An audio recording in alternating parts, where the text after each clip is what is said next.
Mm. Vale, pues bienvenidos a esta charla sponsorizada por ProJojo Spain. Me presento, me llamo Deidre. Ahí tenéis mi user de Twitter, Deirameva. Soy la cofundadora de ProJojo Spain, que es una plataforma basada en demografía femenina. Nos gusta mucho pues, el shoujo manga, el yosei, el BL y el yuri. Y decidimos en su momento pues, crear una web que juntara todo lo que es demografía femenina, porque pensamos que es una parte del mercado manga que está bastante infravalorada. Y os preguntaréis, ¿qué hace aquí gente que le gusta el shoujo para hablar de manga de terror? Pues porque el 85-90% de todo lo que se publica de manga de terror es de demografía femenina, y hemos venido un poco a explicaros cómo va la cosa. Conmigo tengo a Kisa y abajo podéis ver a Matt. Ellos son partidarios, no partícipes de ProJojo Spain, y nos van a ayudar a hacer esta charla, sobre todo Matt, que es nuestro experto principal en el tema. Palabras mayores.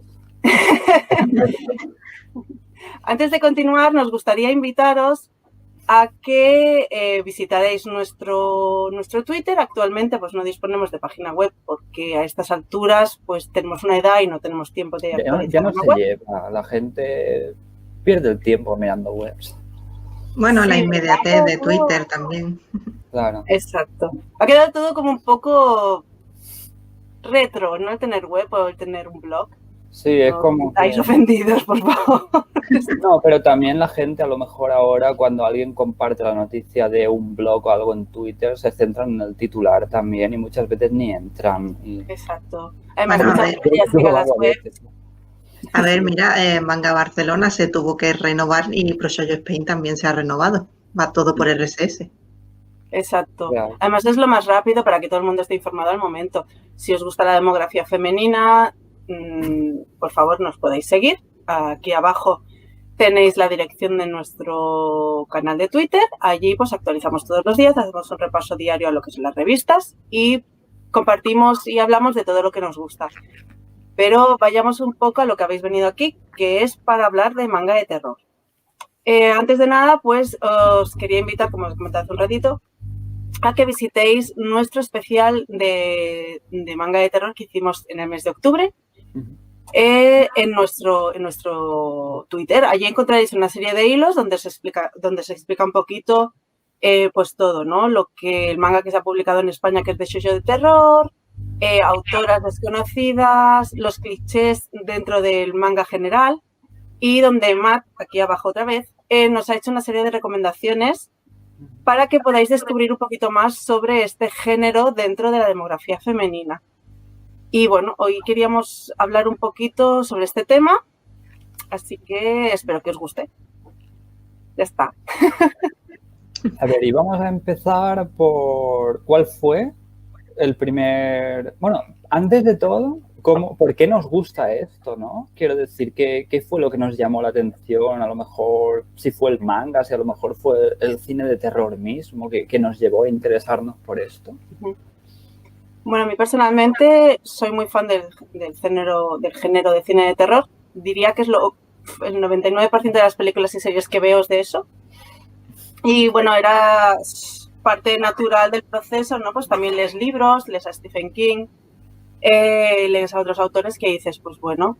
Y al final, si también lees manga, al final te acabas interesando por el manga de terror, ¿no? Además, en España tenemos la suerte de tener bastante cantidad de títulos. Que puede parecer poco, pero realmente podría ser muchísimo menos de lo que tenemos, ¿eh? Sí, a ver, comparado con otros mercados, siempre nos gusta compararnos, ¿no? Con otros mercados tipo europeo y el americano. Pero para lo que hay en otros sitios, España está bastante bien surtida.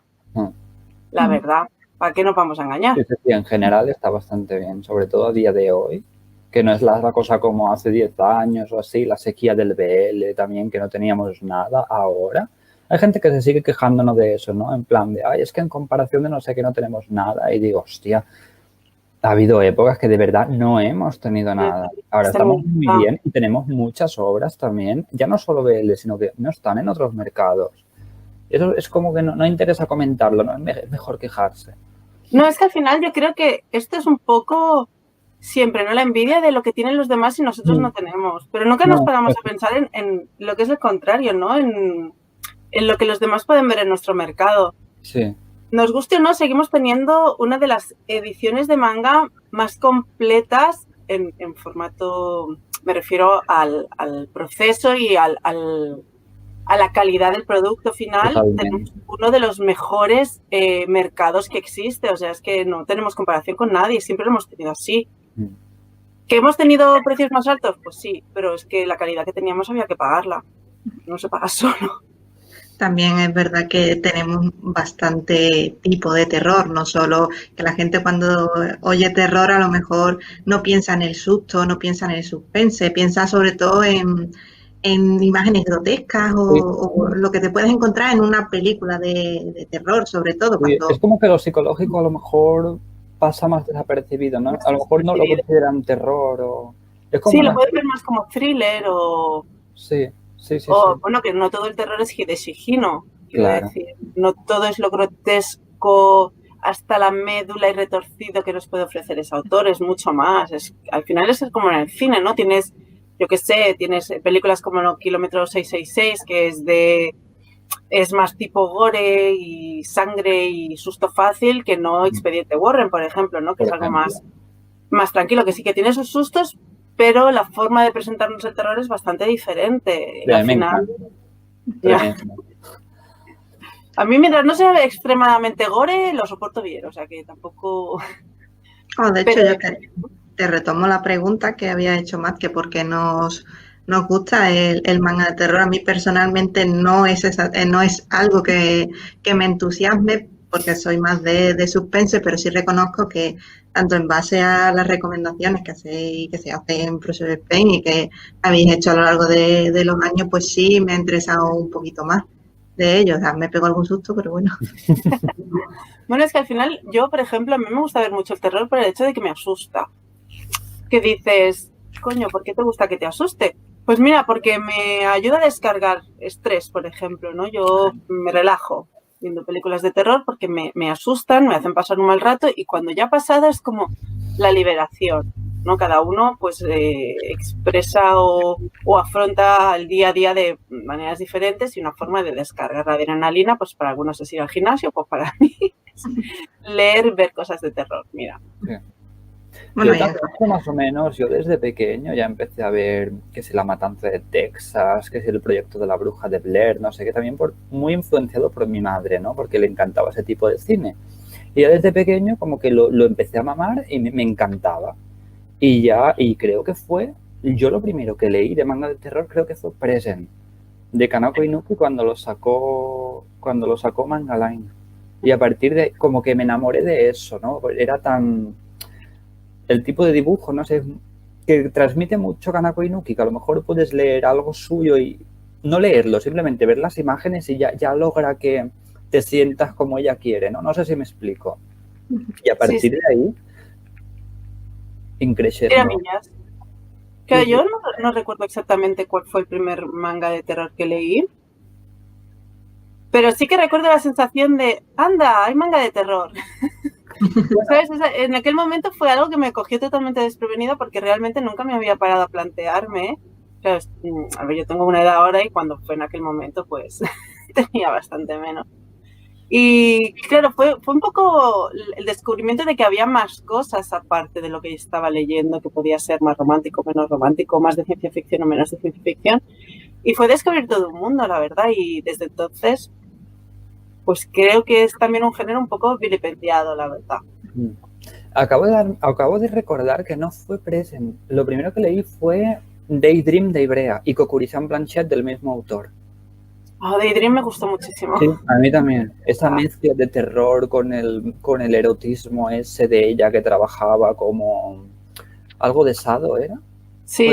Además iba siempre con sus cueros y sus cosas y decías, madre mía, pégame, por favor. Y la otra, la de Kokuri-san Blanchet, que tiene críticas un poco así, que a la gente no le terminó de... Yo tengo un muy buen recuerdo de esa obra. No la he releído, me la leí cuando salió en su momento, pero tengo un recuerdo bueno. Yo creo que en mi caso es un poquito más contemporáneo, porque es verdad que yo sí me metí más con Junji Ito cuando tanto cuando lo empezó a sacar ECC aquí como cuando vino el autor, que me encantó entrevistarlo en este caso. Pero sí que creo que tengo una anécdota que viene al caso, porque tal y como ha dicho Sheila, que hace Project Spain hablando de manga de terror, pues a mí personalmente no es un manga que vayamos a nombrar ni aquí, pero los dos tomos únicos, concretamente el de Mátame bajo el árbol de cerezo de Hina Sakurada, a mí me resultó ¿cómo decirlo? El típico golpe de realidad de es un shoujo, pero no es un shoujo, vamos a llamarlo así. No es lo que yo me esperaba cuando escucho la palabra shoujo. Porque no estábamos acostumbrados a ver este tipo de shoujo en España y sobre todo en Ivrea, ¿no? Que estábamos acostumbrados a los títulos más smooth, más tal, siempre lo mismo a lo mejor, y de repente encontrarte con esto es como un soplo, ¿no? De aire fresco. ¿verdad? Yo creo que fue una apuesta muy arriesgada por parte de Ivrea el pegar este golpe tan brutal en su catálogo, porque es lo que dices tú, la línea editorial de Ivrea estaba bastante clara hasta ese momento. Sí. Yo creo que quisieron arriesgar un poco y no creo que terminara de salir todo lo bien que debería. Yo tengo entendido que Mátame bajo el árbol de cerezo vendió muy bien, ¿no? Pero luego el de Flores Sangrientas. Flores Sangrientas. ¿Cuál fue el que vendió bien? ¿Cuál es el que salió primero? El de Mátame vendió bien, era el otro el que no. Sí, tengo ambos aquí además. Que si no los habéis comprado, aprovechad, ¿sí? Y que son muy buenos. No terminan de ser terror per se, sino que son ese tipo de shoujo que comentamos en nuestro hilo de clichés del shoujo manga, que utilizaban elementos del manga de terror para crear una historia que no es enteramente de terror, sino que usa varios elementos. En este caso, pues los dos juegan bastante con lo que es el tema psicológico y con el tema que es bastante oscuro de la persona y sus sentimientos, digamos, ¿no? Y es una lectura bastante interesante, pues si os gustan los thrillers, os gustan los libros con alto contenido psicológico y retorcido, creo que es una lectura que no deberíais dejar pasar. Sí, sobre todo aunque la etiqueta de shoujo se eche para atrás. Si alguien quiere empezar por algo que no sea en plan terror puro y duro, algo así fuerte, que diga, hostia, quiero empezar por algo más suave, yo creo que eso está muy bien. Además que el dibujo de autora es que es una maravilla. Es una maravilla, es una maravilla. Es una maravilla y es una pena que no hayamos conseguido que este tipo de obras shoujo acabara asentándose un poco, ¿no? Al final... Yo me pregunto cómo hubiese funcionado, ¿no? Si hubiese salido a lo mejor ahora estos títulos. ¿Creéis que a lo mejor hubiesen tenido más salida? Porque yo no recuerdo de cuándo son, pero tienen sus añitos, ¿no? 2014, puede ser. 2013. Mira, casi 2013. Ha pasado. Yo creo que lo que tira para atrás a la mayoría de gente que nos puede ver es la etiqueta de shoujo. ¿No? Porque la gran mayoría de público que consume manga suele asociar el shoujo a la típica historia de colegialas de instituto. Entonces, leer cosas romanticonas, pues no está... Iba a decir, no está bien visto, que es una tontería, pero puede ser que no sea una de sus prioridades, entonces dejan pasar una cantidad de títulos que a lo mejor si no le tiran importancia a eso no se perdería, la verdad. Y yo creo que ahora mismo le pasaría exactamente lo que le pasó en aquel momento. Yo pienso que es un poco, o sea, es así porque no te quito ningún tipo de razón, pero es absurdo porque qué cantidad de shonens hay ambientados en institutos, con romances también, o sea, ¿qué tiene el shoujo de apestoso? En serio, lo siento si suena mal, pero ¿qué tiene de apestoso para que la gente a veces sea como, ay, que le tire para atrás? Sí, no sé, porque alguien puede leer Love Hina y luego renegar de lo que es un manga romántico. No le veo demasiado sentido, no sé. Pero bueno. Las etiquetas de todo esto, ¿qué quizá? Digo, las etiquetas que nos preceden, pero bueno, para eso, entre otras cosas, está este tipo de charla o está todo el trabajo que se hace en Project Spain. Sí, la verdad es que con esta charla nos gustaría dejar bastante patente que la demografía femenina es mucho más que historias románticas. Y a mí me gustan mucho las historias románticas, no le veo el problema, la verdad. No, yo leo de todo. Si me gusta el romántico, pues me gusta el romántico. Me gusta el gore, pues me gusta el gore. Y no creo que tenga que dejar de leer nada porque la etiqueta diga tal. Porque si puedo leer shonen, porque un chico no puede leer shoujo. Claro, por supuesto. Pero bueno, la cosa es que nos gusta bastante el manga de terror y queremos hacer un repaso de obras que se hayan publicado en España para que lo tengáis presente en el momento de que si os gusta el género, pues le podáis dar una oportunidad que a lo mejor hasta ahora pues no se había presentado o que a lo mejor lo habéis hecho pero no sabéis exactamente lo que estáis leyendo. Entonces, ¿por dónde empezaríamos este repaso? Hombre, empezaríamos por el primer manga de demografía femenina que llegó de terror a España, ¿no? Que en este caso sería Vampire Princess Miyu, de Narumi Kakinouchi, que si mal no recuerdo salió en diciembre de 2001 por Manga Line. Que Manga Line de verdad trajo una cantidad de maravilla. La verdad es que Manga Line se centró mucho en el manga de terror. Sí. Creó incluso un sello que estrenó con ¿Shitaro? Sí, Shitaro. Que estrenó con el tomo de Shitaro, que si no lo habéis leído os lo recomendamos mucho porque va de un chico que es cabezón. Es un chico cabezón. Es un chico cabezón que allá por donde pasa, pues mira. La lía. Sí. La lía, sí, sí. Hace cosillas para que acabe todo el mundo muerto, básicamente. Sí. Es como la mujer de Ser escrito un crimen, que si la ves es mejor que te cambies de acera, porque ya sabes lo que va a pasar. Todo pasa en ese pueblo. Exacto. Pues Manga Line abrió la línea de manga de terror con Shitaro, pero sí que es verdad que estrenó Vampire Princess Miyu, que fue la precursora. Mira, es que no puedo. Que fue la precursora del shoujo de terror en España, que en aquel momento pues estuvo muy bien porque además nosotros veníamos de haber disfrutado de las OVAs, si no recuerdo mal las sacó Manga Line, no, Manga Line, no, manga, ¿no? Uy, yo soy muy mayor ya. Entonces yo creo que fue un buen movimiento.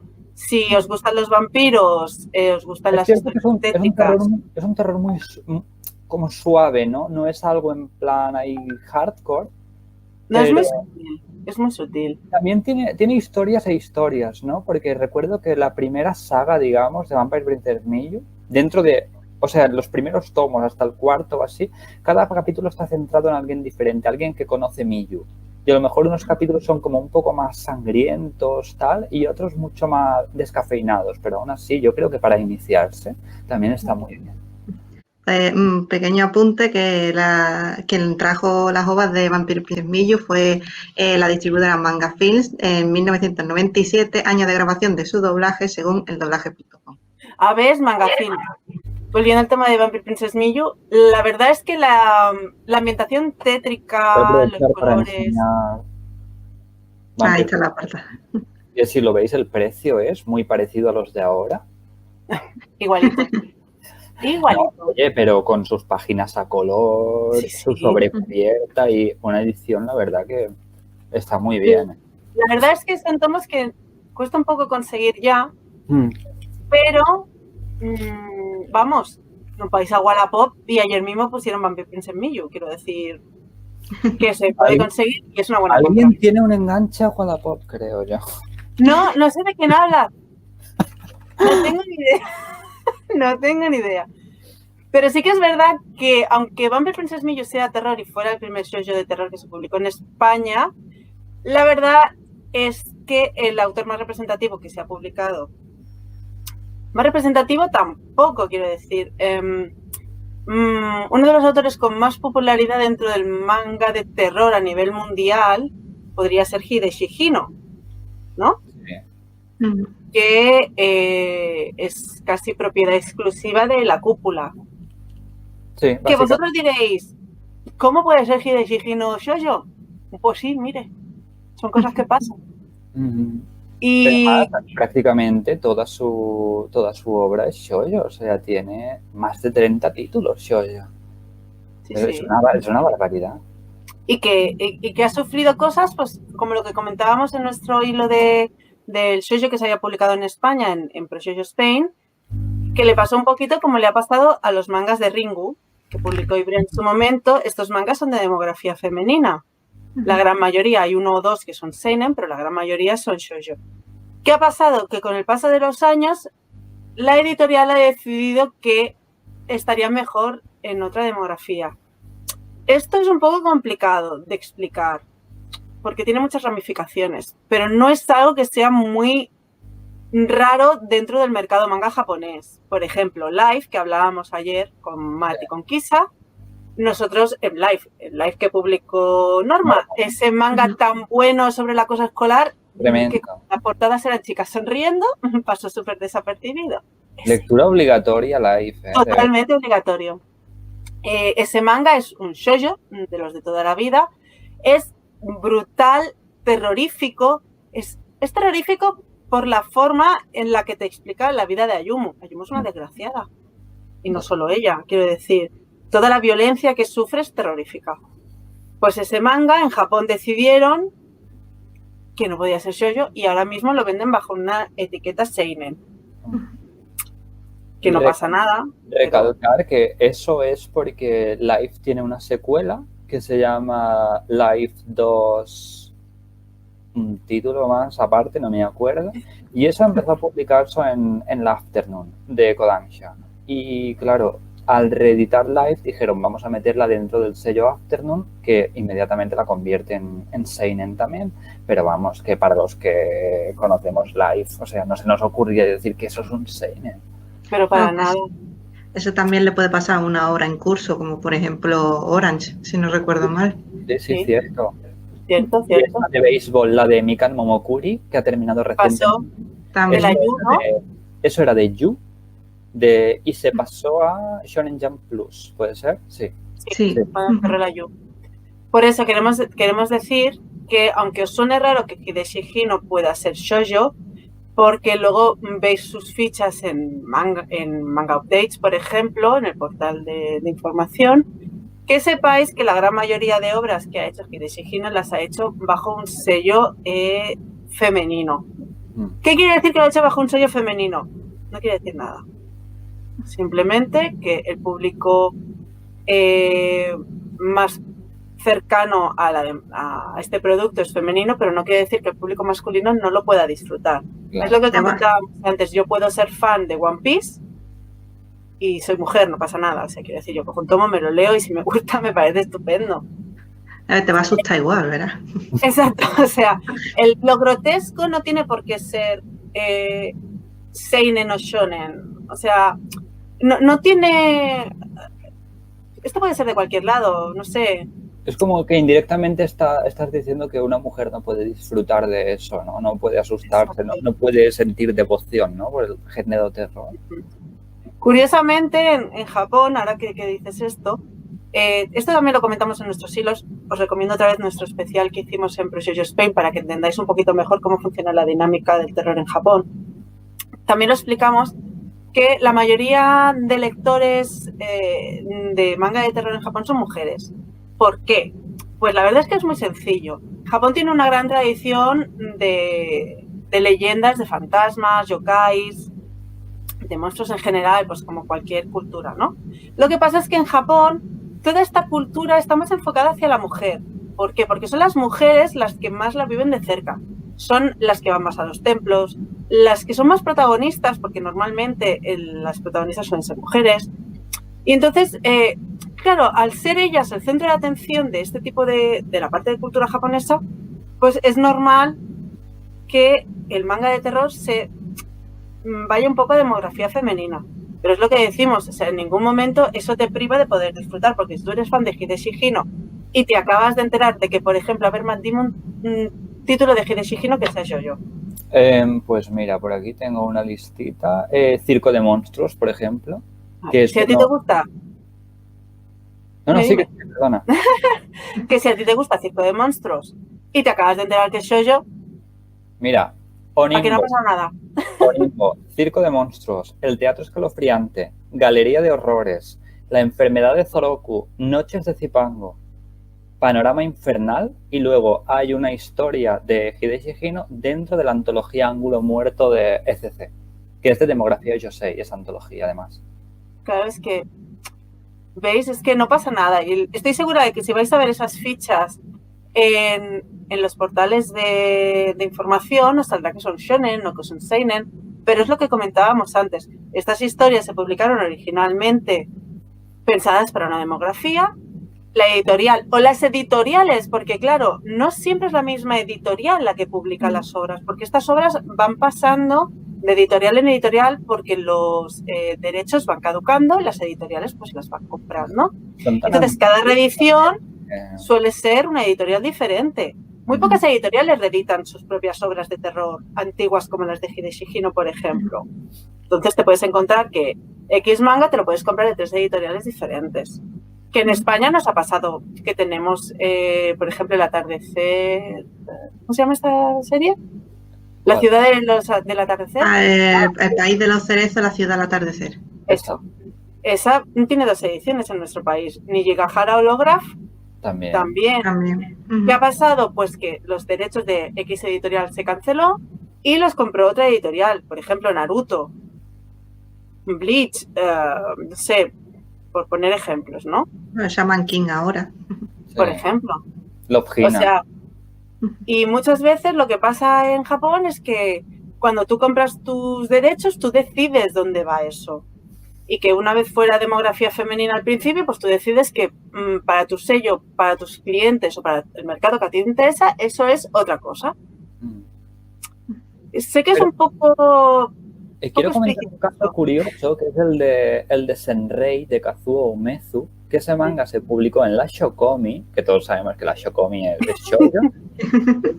La misma editorial, Shogakukan, reeditó la obra años más tarde bajo el sello Big Comic Spirits. O sea, ellos mismos también decidieron cambiarle la demografía y ahora es seinen.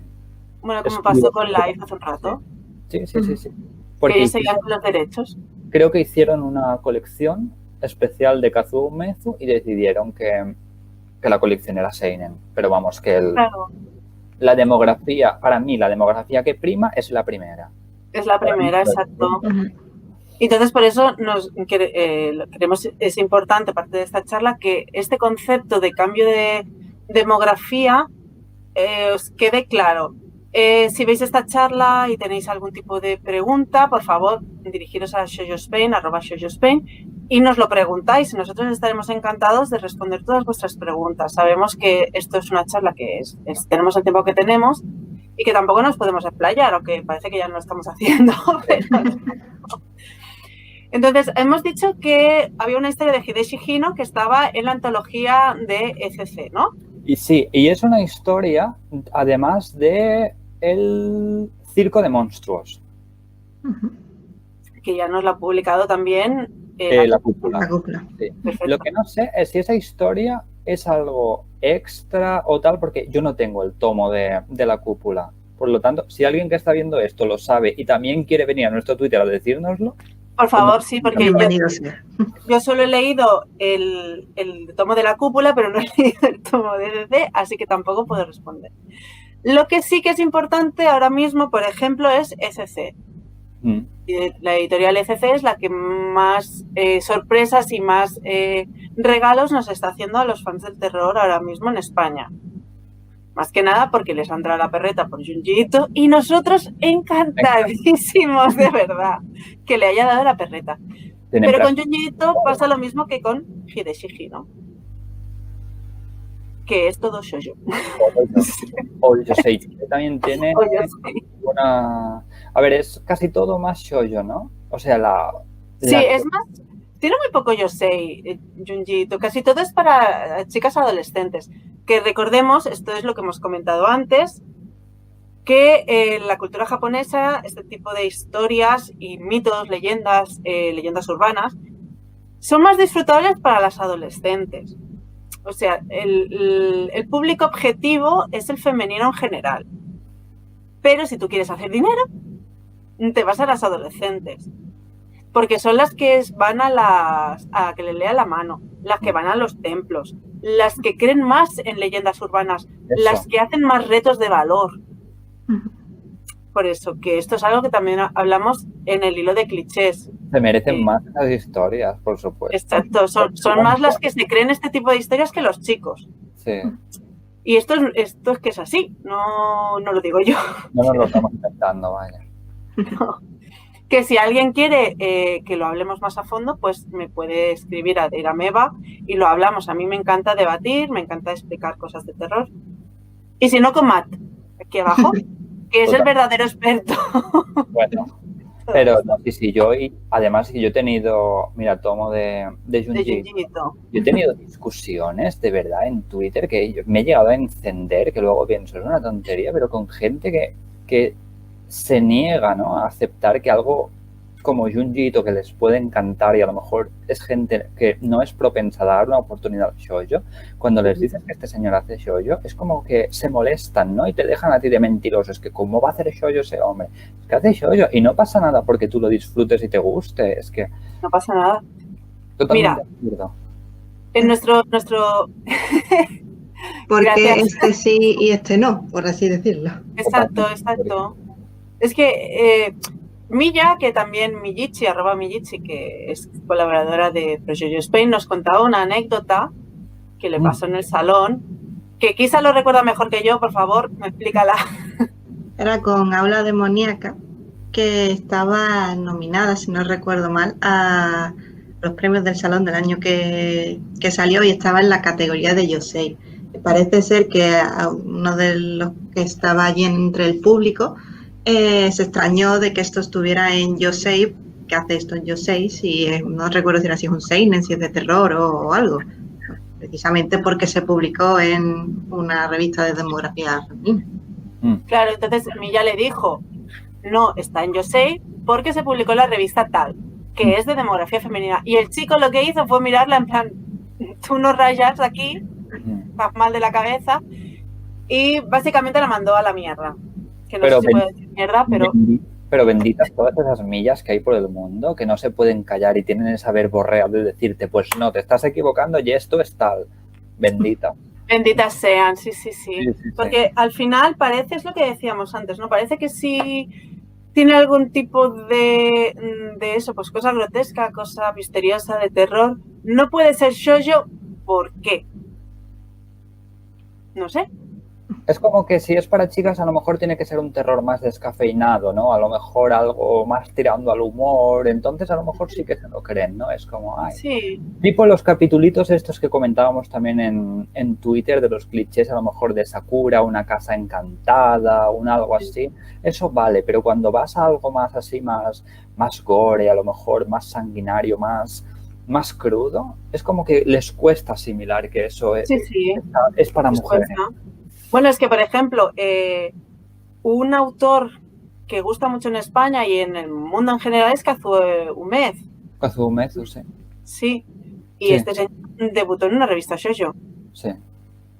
Y ha publicado, yo diría que el 70-75% de todo lo que ha hecho este señor es shoujo. Y no pasa nada, quiero decir, no porque haya hecho shoujo es un mal autor, es un autor de puta madre, quiero decir. Muy recomendado todo lo que se ha publicado de este señor en España. Lamentablemente, curiosamente, no se ha publicado nada shoujo. Yo apuesto porque Satori en algún momento publicará al menos Mama Wakogai, que es una de las primeras obras que hizo y que es bastante popular, que es parte de la saga de la mujer serpiente. Y yo creo que esto terminará llegando. Hecho porra para el salón. Hola. Ojalá. Mira, yo quiero Senrei, pero porque me encanta Senrei. Que vale, se puede conseguir en Francia, en Italia, pero... Y lo bonito que sería tener una edición española. Ojalá. Como las de Satori. Que si no conoces Senrei, de lo que estamos hablando, en las recomendaciones que hicimos para nuestro especial de terror, Matt hizo un hilo maravilloso sobre la obra, muy recomendable. No que se le ocurra. Pero mucho, ¿eh? Pero es lo que queríamos decir, o sea, no pasa bien. Ahora, recapitulando de todo esto, aparte de shoujo de terror, vamos a mencionar a Tommy, porque creo que es la que más Sí. reconoce la gente dentro de la producción de Junji Ito, que es de justamente un shoujo era, y además lo protagoniza una mujer, en este caso. Nos queríamos centrar también en Japón, en un sello de editorial concreto, si no recuerdo mal. Si hay alguna cosilla más que queráis añadir de terror en España. Bueno, ya que has sacado el tema de Tommy, es lo que comentábamos antes. Tommy también cuenta con 2 ediciones en España, 3 dentro de poco, que van a hacer una edición especial. Sí. Una por parte de La Cúpula, que quedó inconclusa, y otra por parte de ECC. Es el título más representativo, diría, a nivel occidental de lo que es el manga de terror. Que si no has leído el manga y te gusta el terror japonés, seguramente has visto una de las muchísimas películas que se ha hecho al respecto. De hecho, al autor le gusta tanto que se pasó el salón del manga firmando tomis. Porque esto es por favor. Que le pasa un poco como a Shitaro, ¿no? O sea, Shitaro es un cabezón que pasa por ahí y la gente se muere. Y Tommy es una chica que pasa por ahí, el chico se enamora y se enamora perdidamente y... pasan cosas. No queremos hacer spoilers, pero pasan cosas. Además, curioso que también Tomie fue como de los primeros, ¿no? Porque la primera edición de La Cúpula es de 2006. Vale que antes habíamos tenido Vampire Princess Miyu, tal cual, pero Tomie es de 2006, que quedó inconcluso. Tomie es ya... Si Vampire Princess Miyu era un terror más light, digamos, es más espiritual, es más... Iba a decir relajado, pero tampoco relajado. Simplemente es más onírico, ¿no? Porque los protagonistas son vampiros y entonces eso es todo un mundo de leyenda que son los vampiros. Tomie sí que era un acercamiento más real al terror, frío, oscuro, salvaje. Sí, sádico. Muy salvaje y muy sádico, digamos, ¿no? Entonces podríamos decir que Miyu fue el primer manga que se publicó así de manera más onírica y que Tomie fue el primer manga que se publicó que fue más violento. Recomendamos la lectura de los dos si os gusta el género de terror porque son muy buenas historias y te vas a cagar de verdad. En pocas palabras. En pocas palabras. Y entre nosotros, como si no hubiera nadie más, pues eso. Como comentaba Kisa, ahora que estábamos hablando de las primeras obras, de los autores, tal cual como empezaron, es importante comentar el sello de Hibari Shobo, que fue una editorial que fue fundada en 1947 por un hombre que se llamaba Yuji Ando y comercializaban principalmente pues manga de alquiler. Que si queréis comentar algo del manga de alquiler para que la gente sepa un poquito lo que era y tal, porque... Es que eso nos daría para otro. Ya, pero para otro... El otro día cuando lo comentábamos en Twitter, por ejemplo, hubo gente que decía, ¿qué es eso del manga de alquiler? La verdad es que si os interesa el manga de alquiler es un tema muy, muy interesante. Antes de que existieran... Bueno, es que, joder, es complicado explicarlo en 2 minutos. Una explicación en 2 minutos. Un videoclub, pero con libros. Básicamente. Sí, era básicamente eso. Mira, no se me hubiera ocurrido. Como los videoclubs ya no están en boga. Iban los niños, ¿no? Que a lo mejor con la paga que tenían o algo, pues no podían permitirse comprar un libro así normal. No tenían espacio para tenerlo, entonces iban intercambiando. Y lo alquilaban, Sí. Esto, aunque no lo sepáis, porque a lo mejor sois muy jóvenes, esto también se llevaba mucho en España. En la época de posguerra era muy habitual el intercambiar libros. No intercambiar libros entre amigos, sino intercambiar libros con tu librero. Por ejemplo, hablo de experiencias de mi padre, por ejemplo, él cuando era joven, él es muy lector, algo que he sacado de él, creo. Y entonces él vivía en una casa, pues eran bastante pobres, obviamente después de una guerra, pues no es que todo el mundo pudiera decir, ¡yay! Vamos a tirar dinero, pues no. Y entonces lo que hacían era, tú llevabas muy poquito dinero para comprar el primero y luego podías volver cuando ya lo habías leído e intercambiarlo por otro, por un precio ínfimo. Una peseta, 50 céntimos, algo así. Y entonces así hacías que se moviera el sector. Y más o menos en Japón funcionaba de la misma manera. Quiero decir, la gente en su momento pues no tenía el poder adquisitivo necesario para poder adquirir cosas. Pero sí que los japoneses después de la guerra fueron bastante inteligentes a la hora de reactivar su sociedad y reactivar el movimiento de dinero para superar el trago de la guerra, que a todos nos dejó muy tocados. Este tema nos gustaría mucho tratarlo en ProShoujo Spain. Haremos un hilo en el que os explicaremos exactamente todo lo que era el manga de alquiler, cómo funcionaba, cómo nació y en qué momento desapareció porque dejó de ser oportuno, porque la gente ya tenía esto y entonces se interesaba más que la gente consumiera. Pero en Japón en ningún momento querían que la gente no leyera o no se culturizara. Esto es bastante importante dentro de este tema. Pero como ya digo, esto no da para otro tema. Que me enrollo con una persiana, perdón. Entonces, en el 47, el hombre Yuji Ando, que murió en 2011. Sí, el señor duro. Sí, porque era del 19 ese hombre. Ese hombre en el 47 fundó Hibari Shogo y es una editorial que a partir de a finales de los 50 y tal empezó a ganar mucha fama porque empezaron a publicar una revista que se llamaba All Kaidan, que era una revistita así, formato A5, menos de 200 páginas y solía publicar pues una media entre 4 y 5 historias. Y como que luego esas historias empezaron a recopilarse en sellos de la editorial. Entonces, ¿cómo se dividían estos sellos?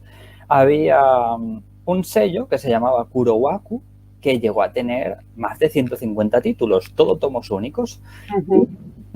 Se llamaba Kurowaku, que vendría a ser marco negro. Y si ahora aquí se nos pone algunas imágenes, veremos que los alrededores de la portada, digamos. A ver. Esto que estamos viendo es la revista. Eso es la revista. Sí. Vale, pues un momentito que busco los... También tenemos que decir, ya que Guisa busca los ejemplos, que la revista surgió cuando empezaron a surgir las revistas en general. Las revistas como las conocemos hoy día no empezaron a funcionar hasta finales de los 50, principios de los 60. También hay que destacar mucho, sobre todo para poner un contexto a todo lo que estábamos diciendo de autores de shoujo de terror, que muchos dibujantes de la época, muchos de los primeros dibujantes que hubo de shoujo manga eran hombres. Sí. En este voy a hacerle un poco de publicidad a Capitán Urias, me vais a perdonar. Él hizo un hilo muy interesante sobre los orígenes del shoujo, que podéis leer en su cuenta de Twitter, en el que nos comentaba un poquito esto. Sí que es verdad que en Shoujo Spain nos gustaría hacer un especial sobre este tema en algún momento, pero a falta de nosotros, pues está el hilo que hizo Urias. ¿Qué nos explica un poquito esto?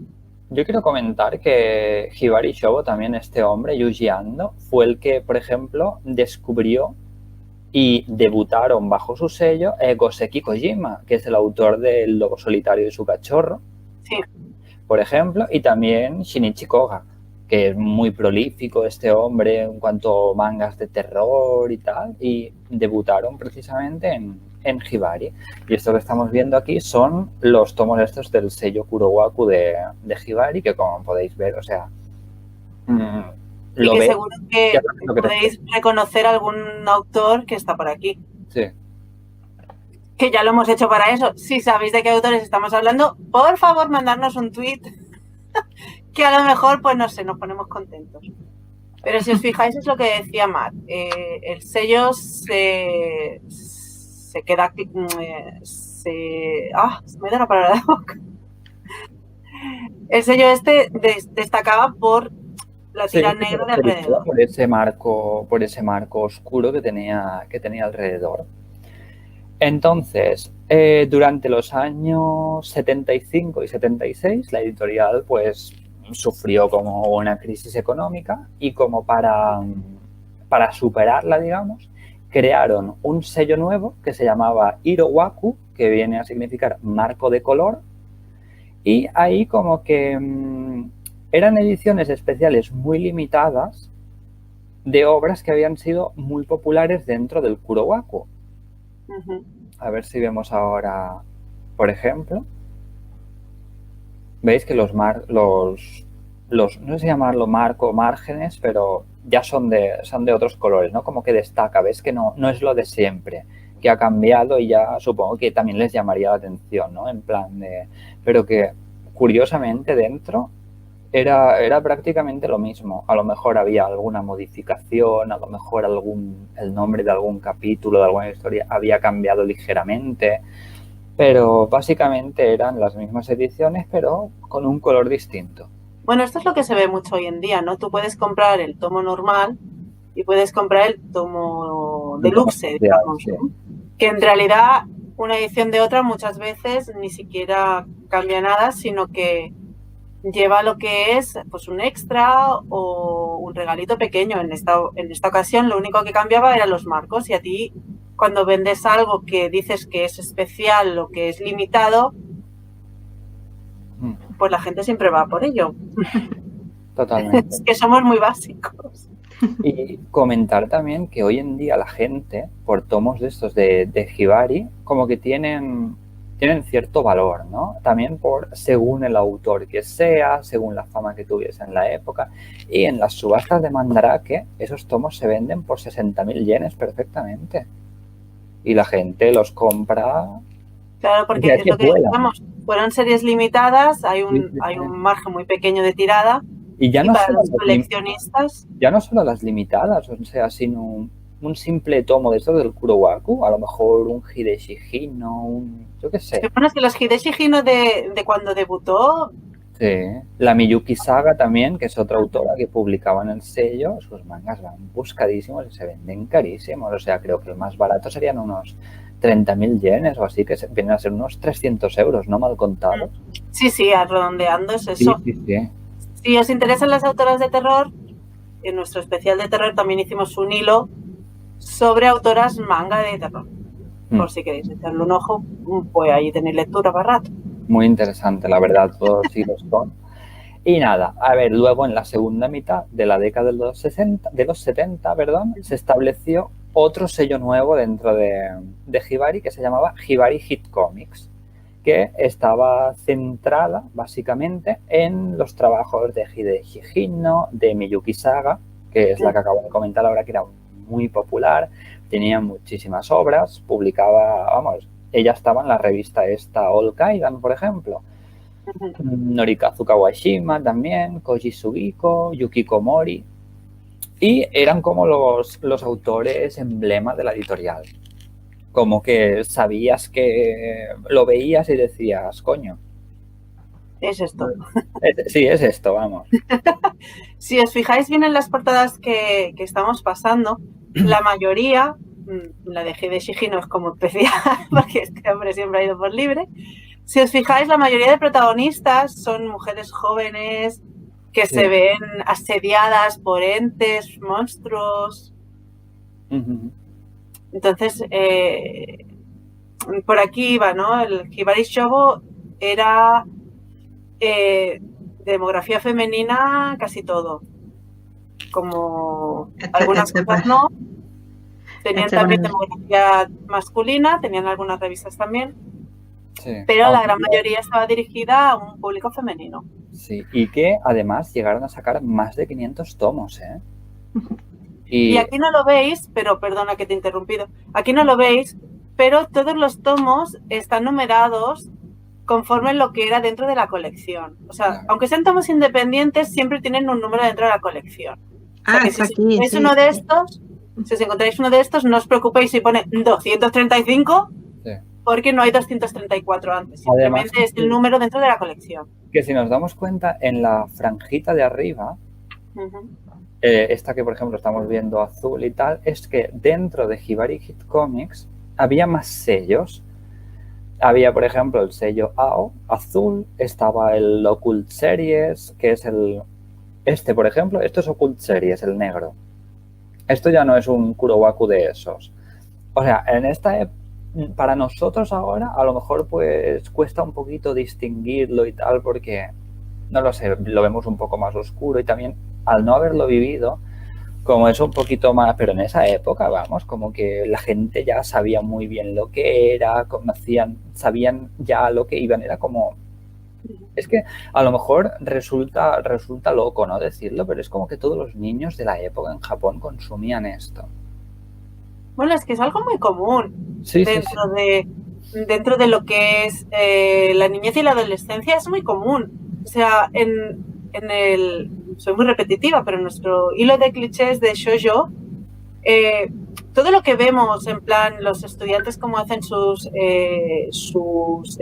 casas del terror, sus pruebas de valor, es muy básico, es algo que está súper interiorizado dentro de los estudiantes. Son cosas que hacen desde que son pequeños y están muy relacionados con la cultura que tienen a su alrededor y con la que están y con la que crecen. Entonces, sí que es verdad que el terror se vende. Hay revistas de terror dirigidas a niñas y niños. Ahora que hablamos de Hibari Shogo, pues hay una revista de terror femenina para niñas ahora mismo que es la Chiao Horror Deluxe. Sí. Es para niñas, o sea, es algo con lo que ellos ya crecen. Y lo que comentabas de los sellos dentro de los sellos es porque, claro, ellos entendieron que si querían llegar a todas las partes del público, pues si había gente que le gustaban más los fantasmas, había gente que le gustaban más los yokais, había gente que le gustaban más los monstruos que no eran típicos japoneses, sino que eran otro tipo de monstruos. La cosa era vender.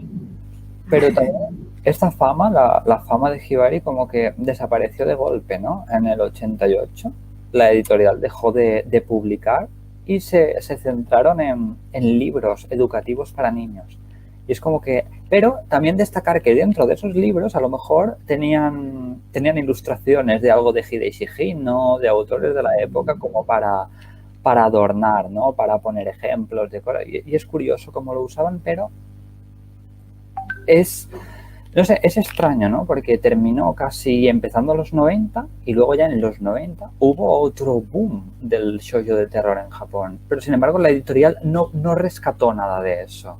Claro, porque al final no es lo mismo cuando tú tienes el 80% del mercado que cuando tienes el 20%. Quiero decir, claro, Hibari Shogo cuando empezó era casi la única que se dedicaba a lo que se dedicaba. Sí. O sea, siempre ha sido el terror, el ocultismo, siempre ha estado presente en todas las publicaciones dirigidas a niños y adolescentes. Siempre encontrarás la típica sección del horóscopo, por ejemplo, que nos puede parecer una tontería y con poca relación con esto, pero está muy relacionado porque la espiritualidad, el espiritismo y el terror van muy unidos de la mano. Sí. Y desde aquí pues es ir evolucionando, digamos, ¿no? Entonces ellos fueron los primeros en centrarse en esto cuando otras editoriales se estaban centrando en otra cosa. Algunos estaban descubriendo la típica trama de shoujo manga, que es la del instituto. Estaban empezando las publicaciones de shonen típicas, típicas que tiene que evolucionar y encontrarse a sí mismo y cada vez se va haciendo más fuerte y tal. Y ellos tiraron por el terror. Pero sí que es verdad que cuando ellos dejaron de publicar ya no eran los únicos que había más revistas. Estaba la Suspiria, estaba la Halloween. Sí. Y claro, ya tenían una competencia que a lo mejor les comió más mercado del que pensaban. Y entonces decidieron reinventarse para sobrevivir básicamente. Aunque en el año 97 fue la editorial Soumasha que rescató la revista esta, All Kaidan, de Hibari, pero ya era una revista más, digamos, una revista en condiciones de la época, ¿no? Que si quizás típicos... también lo tenemos por aquí. No duró tampoco demasiado. No fue una revista con un gran... Claro, porque eso te pasa muchas veces. Mira, pongamos ejemplo de cine de terror. ¿Vale? Por ejemplo, yo soy muy fan de la película Suspira de Dario Argento, de la original, porque en aquella época supuso un boom extraordinario por el uso de colores, el uso de banda sonora. Elegir a la banda Goblin para hacer la banda sonora de Suspiria fue algo inimaginable. O sea, es una perfección de película. En cambio, cuando tú recuperas algo antiguo que ha tenido mucha repercusión, tienes que tener mucho cuidado de que no te explote en la cara. O sea, yo sé que hay mucha gente que es muy fan del remake de Suspiria, pero a mí personalmente me parece que desacredita el trabajo original, porque elimina lo que hacía la película original en su momento, ¿no? Que son los colores, la banda sonora cuenta con unos colores más grises, más tonos de marrón. y una banda sonora más de película de terror de ahora. Entonces, si coges algo que en su momento tuvo mucha repercusión por lo que lo tuvo, que fueron sus colores y su música, y lo conviertes en algo de ahora, corres el riesgo de que a la mayoría de gente pues no le guste. Pero eso pasa con todos los remakes de películas o de mangas o de cualquier cosa. A mí me hace, o sea, me sorprende las portadas de las últimas que hemos puesto, porque sí que parecen ya más intentando coger ese tono más oscuro incluso de las que tenía, también porque van cambiando el estilo conforme a los años, pero estas sí dan más miedo, vamos a llamarlo así.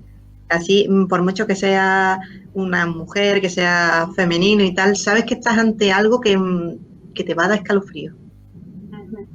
Claro, pero es que es eso. Yo creo que el que la revista no triunfara en este intento de reflotarla fue eso, que intentaron hacer algo de antes con tal y como se hacían ahora. Entonces, es como un anacronismo, ¿no? Es como algo que está fuera de tiempo, no termina de encajar porque no está en ninguno de los dos lados. Y mira, ¿no? No sé si me explico. Y contaron con autores populares de la época, porque, por ejemplo, Hideshi Hino también estaba en este refrito de esa revista. Estaba Ochazuke Nori, que además hemos visto 2 de las cubiertas estaban ilustradas por él, que tiene un tipo de dibujo que es que enseguida llama la atención, que volvemos a repetir que en el hilo de recomendaciones yo estuve comentando un manga, Yosei, de este hombre, que se llama Kokujitan, que lo recomiendo un montón si queréis echarle un ojo también.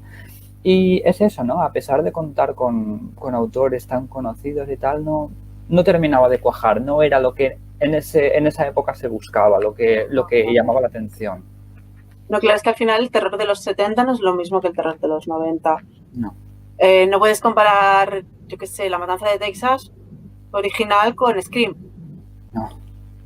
Por poner títulos de referencia cinematográfica que estén más en boca de todos, ¿no? O sea, lo que vendía en una época no tiene por qué vender en otra. Claro. Entonces, es lo que decíamos, es el problema de hacer un remake o intentar hacer un reboot de algo. Corres el peligro de que no sea suficientemente moderno, no sea suficientemente retro. Entonces están ahí que no saben muy bien dónde van. Todo tiene su época y su momento. Es como si ahora, por poner un ejemplo, alguien sacase a Mayu Shinjo. ¿Mayu Shinjo tendría el éxito que tuvo en 2003? No. Seguramente se sacaría una obra de esta mujer y apaga y vámonos. Y no. Con esto, pues fue lo mismo. Mayu Shinjo, lo que pasó, y hacemos un pequeño paréntesis, si no nos hayamos mucho, lo prometemos, es que salió en el momento adecuado. Tuvieron mucho ojo en ese momento y entonces nos descubrieron que el shoujo era algo más que historias de instituto. Lo mismo que ha tenido ahora ECC con Junji Ito. La ha sacado, seguramente si lo hubiera sacado antes o después no habría tenido el mismo éxito. No, son cosas que son en el momento que los sacas. Entonces está claro que Junji Ito a ECC le ha ido bien porque otras editoriales pues han querido darle una oportunidad al autor. Es una pena que cuando lo sacó La Cúpula pues no fuera el momento indicado para él. Para Hideshi Hino parece que sí, porque con Hideshi Hino han seguido. Sí. Pero Junji Ito es un terror diferente al que es Hideshi Hino. Entonces, a lo mejor ellos intentaban que el mismo público que iban para uno fuera para el otro y no... Y no funcionó, no cuajó. Además, era un mal momento económico para todo el mundo, entonces... ¿Pilló durante la crisis, Tomie? Ahora no me acuerdo. Pues debería mirarlo, pero yo diría que está ahí. Sí, tiene que estar por ahí, que fue cuando... Sí, fue el bajón de todo el mundo, me parece. Sí. Hablando de memoria y teniendo en cuenta que soy una ameba vieja. El principio, fue 2006, el Tomie de La Cúpula. Pues eso, nos cogió ahí. Entonces, recapitulando, Hibari Shogo tuvo su momento de gloria. De ahí surgieron muchos autores muy buenos, como Hideshi Hino, que al que conocemos por poner un nombre popular. Si conocéis el resto de autores, menos el que ha dicho Matt, porque nos ha spoileado el juego, por favor, dejadnos un tweet. Si lo sabéis todos, a lo mejor os lleváis un regalo, que seguramente no. Pero... Ahora me quedo pensando porque no sé qué he spoileado. Han spoileado uno de los autores de la revista. del Hibari Show. Ah. Bueno, pero era el remake de la revista de Hibari Show. No cuenta. Pero si os interesa el tema, también tenemos un hilo sobre revistas de terror japonés ahora, de las que se publican actualmente. Nos gustaría destacar dos en este especial porque creo que están bastante relacionadas con la Hibari Shogo. Porque cuando ella cerró, pues obviamente había otras revistas.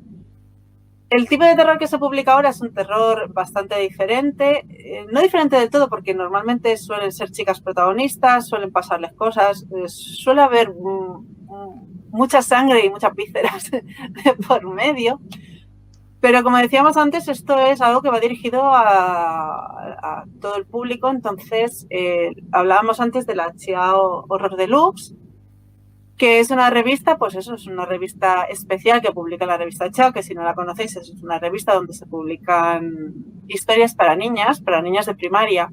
Ahora mismo además es la que tiene más repercusión en Japón, la que tiene más ventas desde hace muchos años ya. Sí, que también lo comentamos en uno de nuestros hilos, pues si os apetece saber algo más. Interesante. Porque es lo que hablábamos, la percepción que nosotros tenemos en Occidente de lo que puede estar en boga o no en Japón, muchas veces no es la realidad, porque no, claro, nosotros no conocemos Japón, nosotros conocemos nuestro país y lo que nos llega por parte de las editoriales o por parte de los faneditores, que piratear está muy mal, no lo hagáis. Entonces, claro, lo que ellos piensan que es popular muchas veces no es del todo popular. Entonces, por ejemplo, la Chiao, en Occidente se tiene mucha la percepción de que la Ribbon es la revista más popular. Porque es la que más ha pegado en Occidente, básicamente, no tiene más. Pero en realidad es la Chiao la que vende más. Es que Ribbon como que durante muchos años fue la más vendida y tal, pero a medida que fueron terminando series emblema de esa época, tipo Gals, Kamikaze Kaito Jane, series de esas, como que se fue apagando y desde entonces... Y no supieron reinventarse en su momento. No. Entonces es una revista que sigue siendo muy popular, pero está en el top 3, junto con Nakayoshi. Digamos que la Chiao, la Nakayoshi y la Ribbon son las revistas más populares ahora mismo en Japón, siendo la Chiao la más popular por bastante goleada. Y claro, al ser Chao la más popular, eso también hace que esta edición de terror de Chao sea muy popular también, la consuman muchas niñas y por ende salen bastantes tomos del sello de Chao Horror. Pero muchos. Sí. Y además podemos pensar, bueno, ¿qué interés puede tener para nosotros el terror para niñas? Pues, ¿qué queréis que os diga? Yo he pasado mal con algún título, yo te reconozco. Pero igualmente la Chao Horror Deluxe creo que salió por primera vez en 2004 como revista independiente, digamos. Sí. Pero sí que es verdad que llevaba casi desde que 1900, principios de los 90, como una revista especial de la Chao. Una revista suplementaria que salía de vez en cuando, tal. Sí. Ahora me parece que actualmente la Chao Horror sale 3 veces al año, ¿puede ser? Sí, 3 o 4 veces al año, me parece. Sí, es como que tiene sus fechas, su tal, pero antes era una revista que a lo mejor te podía salir una vez al año. A veces salía, a veces no, exacto. Sí, totalmente. Entonces, cuando vieron que tenía tiro entre las niñas, pues decidieron probar suerte. Sí que es verdad que dentro de la Chiao se siguen publicando mangas de terror, igual que dentro de la Ribbon o la Nakayoshi, que seguramente algunos ya los conoceréis porque cuentan con anime que seguro que habréis visto si os gusta el género, como Hellgirl, que está publicada dentro de una revista para niñas, y yo lo he visto y yo me lo he pasado muy bien. O sea, no tiene más. ¿Es esa? ¿El qué? Digo, Hellgirl es Jigoku Shoujo. Sí, Jigoku Shoujo. Sí, esa es. Es que no me salía el título. No, a veces me lío yo también con... Vale. Es que son muchas cosas. Y la de Ribbon, la de Scary Lessons, que ahora soy yo quien no recuerda el título original. Esa también es muy popular. Es muy buena, además tiene un montón de tomos y vale que no todos te vayan a dar miedo, pero tiene alguna historia Sí, sí, sí. Que a mí personalmente me ha hecho... Y al ser, digamos, one shots, que puedes leer perfectamente uno sin haber leído puedes leerte el tomo 12 sin haberte leído el 4 perfectamente. CQ, ¿cómo era? CQ ga Q, ¿no? Sí, eso. Sí, que ahora están además con la secuela. La serie principal terminó ya y la secuela lleva también no sé cuántos tomos. Exacto, es que no... Y además destacar que esta serie en verano, creo que es en agosto, siempre se lleva la portada de Ribbon, porque es el mes, digamos, donde salen también las cosas de terror en Japón, tal. Que eso es otra cosa, que ¿por qué en agosto? Eso lo dijimos en el hilo de clichés, porque se tiene la creencia de que un buen susto te refresca el calor del verano. Sí. Así que, por favor, leed nuestros hilos. ¡Qué mente! Lo de... Horror PSS. Pero, en serio, ¿a quién se le ocurre lo de decir, va, verano, porque como te da un susto, tal, te refresca? Eso es una mente muy avanzada. Que es un poco psicópata el que lo pensó. Pero sí que es verdad que tiene mucho que ver con lo que son los campamentos de verano y las actividades de verano, para que los críos se entretengan. Entonces, allí es muy popular. Tened en cuenta que allí el colegio no funciona como aquí. Allí no, o sea, sí tienen vacaciones de verano, pero son 2 o 3 semanas. Y todo lo que es el resto de verano son más actividades al aire libre. Se hacen muchos campamentos con tu grupo, con tu equipo de voleibol, por ejemplo, o con tu grupo de manga, porque tienen grupos de manga, o con tu grupo de astronomía. Es muy de hacer campamentos y cosas así. Entonces, dentro de los campamentos, para cerrar lazos entre los diferentes miembros, sí que se hacen este tipo de pruebas para que trabajen juntos. Entonces es muy normal que en verano se hagan este tipo de cosas porque es el momento perfecto por la noche, ¿no? Porque no tienes frío, puedes hacer este tipo de actividades sin ningún tipo de problema. Que ya esto es una tontería, pero es que es así. Es así. Que también cómo cambia, ¿no? La cosa de un país a otro, cómo se ve. Es que Japón de verdad que es todo un mundo, fantasía. Sí. En Occidente el terror es más dirigido al público masculino. Solo hay que ver las películas de terror, los pechos de los 80. Sí. También un poco parece que el terror de aquí es de susto fácil, que en 30 minutos te han salido 3 monstruos por detrás para darte un susto cada 10 minutos.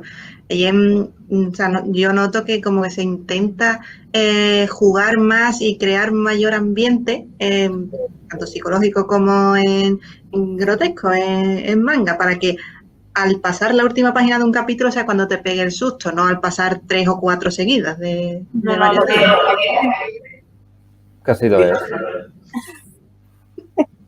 Por Dios, qué susto. ¡Qué miedo! Lo que el manga de terror normalmente, que siempre hay excepciones, es muy slow burning, ¿no? O sea, te vas viendo la historia poco a poco, el ambiente se va enrareciendo y no es hasta el final, hasta el arco final, hasta el último arco en el que realmente te llevas el susto y la descarga de adrenalina. Sí. El cine está planteado de otra forma, sobre todo el occidental. Si nos fijamos en el cine japonés, por ejemplo, con la estrena de Ringu, fue todo un boom, porque era una película que logró sobrepasar las fronteras y arrasó en todas partes. Literal. Y era el mismo tipo de guión que se utiliza en el manga. O sea, Ringu tiene sus momentos, pero el susto bueno y bueno te lo llevas al final de la película. Tiene más. Sí. No tiene más. Nos vendían un producto totalmente diferente al que no estamos acostumbrados. Me triunfó bien, ¿eh? Sí. Bueno, abrió muchas puertas. Es una locura. Entre el Ring, luego también esa que se hizo, la de que tenemos el manga también. Ese ya no sé si es demografía femenina o no, el de Darkwater. No, sí. Ese nunca fue demografía femenina. Ese nunca lo fue, pero también la película la recuerdo muy... No, daba mucho miedo. Sí. Que luego te lees el libro y no tiene nada que ver. La película daba mucho miedo. Pues bueno, en general eso es todo lo que queríamos comentar, ¿no? O sea, queríamos sobre todo asegurarnos de que conocierais un poquito el por qué el shoujo y el terror van tan cogidos de la mano, que os picara un poquito la curiosidad, ¿no? Porque es lo que comentábamos al principio de la charla, tenemos mucha suerte de que en nuestro mercado se hayan publicado muchas obras de muchos tipos y de muchos subgéneros que hay para gustos para todos. Esperemos que vengan más y mejores. Más. O sea, tened en cuenta que tenemos un fantasma que sale de un cajón, o sea, no pidáis más. Pidáis más. Vamos a ver. ¿Qué podríamos hacer de conclusiones finales, además del hecho de que shoujo no es solo rosa, sino que también puede ser negro, por decir algo con los colores que hemos estado viendo de los sellos? Pues que no os dejéis influenciar por la demografía de un manga. O sea, yo soy muy pro dejar las demografías porque creo que es muy importante que quede claro que hay un producto de mujeres para mujeres o de hombres para mujeres, como lo queráis ver. Pero que leamos lo que nos llame la atención. Exacto, leed lo que os dé la gana. O sea, que os digan es un yoyo, no lo tachéis de vuestra lista por eso. Es que os estáis poniendo un montón de buenas historias por el simple hecho de que es un producto que está dirigido a la mujer. O sea, si las mujeres podemos leer shonen sin que se nos convierta en un pene lo que tenemos, a vosotros no se os va a caer por leer productos de demografía femenina. Tenéis muy buenas historias que podéis disfrutar. ¿Que no os gusta el romance de instituto? Pues no lo leáis. No pasa nada. Ya está. Cada uno tiene el gusto que tiene. Hay muchos tipos. Sí, o sea, sí. Es que me atrevería a decir que hay un tipo de shoujo, yo sé, lo que sea, para cualquier tipo de lector. O sea, te gusta X género, te gusta X historias. Es que lo vas a encontrar seguro. Te puede gustar más o menos, pero lo vas a tener. Y si eres fan de Junji Ito, Hideshi Hino, Kazuo Umezu, por poner los que son más los autores más reconocidos en nuestro mercado, que sepáis que ya habéis leído shoujo. Sí. Aunque no pasa nada. Reconocer, lo habéis leído. Sí, sí, Claro. sí. Sí. Y que siempre está bien expandir nuestros horizontes, porque si nos cerramos a una sola cosa, a lo mejor no encontramos lo que buscamos.